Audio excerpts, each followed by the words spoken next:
গৌতম গম্ভীরকে ভারতীয় দলের কোচ হিসাবে চাইছিল ক্রিকেট ভক্তরা, কিন্তু ভারতীয় দলে এই মুহূর্তে তিনি কোচ হচ্ছেন না। এই বিষয়টা সামনে এসেছে। একজন ক্রিকেটার হিসেবে তিনি যতটা অগ্রাসী ছিলেন, একজন কোচ হিসাবে তিনি ঠিক ততটাই অগ্রাসী। লখনৌ সুপার জায়ান্টসকে প্লে অফসে নিয়ে গেছেন গৌতম গম্ভীর, আর এবারে KKR কলকাতা নাইট রাইডার্সকে চ্যাম্পিয়নও করেছেন।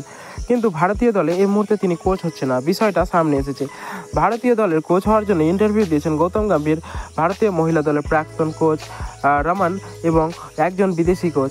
আর এই ইন্টারভিউ নেওয়ার পরে হঠাৎ করে ভারতের কোচ নিযুক্তি পিছিয়ে দেওয়া হলো। রাহুল দ্রাবিড় ভারতীয় কোচের পদ থেকে ইস্তফা দেওয়ার পর ভারতীয় দলের কোচ হিসাবে জিম্বাবুয়ে যাওয়ার কথা ছিল নতুন কোচের, কিন্তু তার জায়গায় যাবেন VVS লক্ষ্মণ। তিনি এই মুহূর্তে NCA দায়িত্ব সামলাচ্ছেন।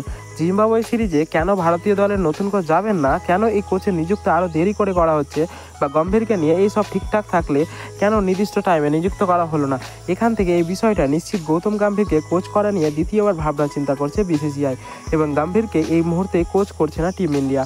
গৌতম গম্ভীরকে সম্প্রতি জিজ্ঞাসা করলে তিনি জানিয়ে দেন যে এই মুহূর্তে আমার পক্ষে কিছু বলা ঠিক হবে না। আর এই মন্তব্য আরও স্পষ্ট করে যে তিনি দেন যে BCCI ঠিক করবে কি হবে। কারণটা একটাই, গৌতম গম্ভীর BCCIয়ের কাছে 5টি শর্ত রেখেছেন। তিনি নিজের মতো করে দল চালাতে চান, যেমনটা তিনি IPL করে থাকেন, আর নিজের মতোভাবে তিনি স্বাধীনতা না পেলে তিনি ভারতীয় দলের সাথে যুক্ত হতে চাইবেন না। আবার BCCI কতটা স্বাধীনতা দিতে পারবে এই নিয়ে টানাপোড়া। এই সমস্ত কিছু নিয়ে সিদ্ধান্তের জন্য অতিরিক্ত সময় নিচ্ছে BCCI।